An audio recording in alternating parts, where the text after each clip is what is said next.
I was in my early teenage years during this time. My family and I went on vacation in a village which had a forest rumored to be haunted. There was a cemetery in the forest. It was a little far away from the village, near a lake.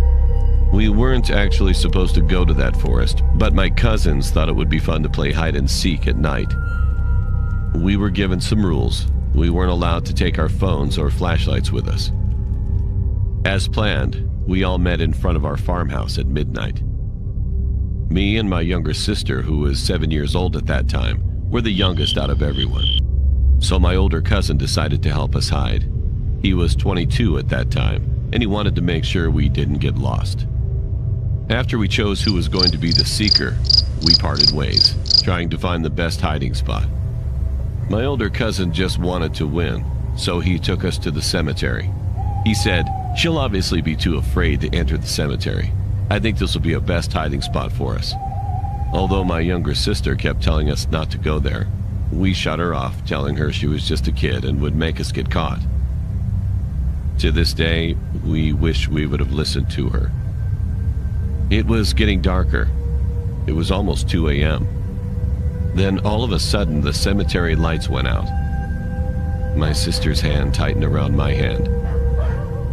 My cousin was obviously scared too.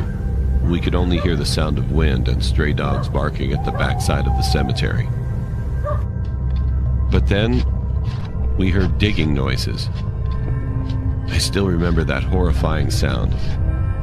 At a distance, we could see an old man with ruffled hair and dirty clothes, digging a grave with his bare hands. He was making hissing noises while he dug. All of us stood there frozen. We didn't know if we should scream or run away. My cousin held our hands and started to slowly lead us to the entrance, trying not to make any noise. He whispered, "We have to get out of here." My sister was almost on the verge of crying. But to ruin everything, I stepped on a broken branch, making a loud noise.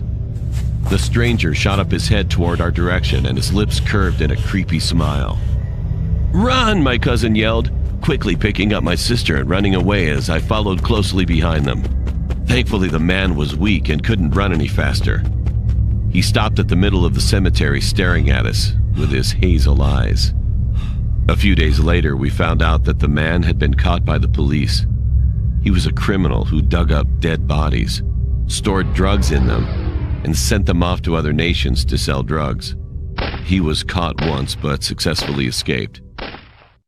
If he wasn't so old and weak, I'm afraid that we might have ended up being a couple of dead bodies too.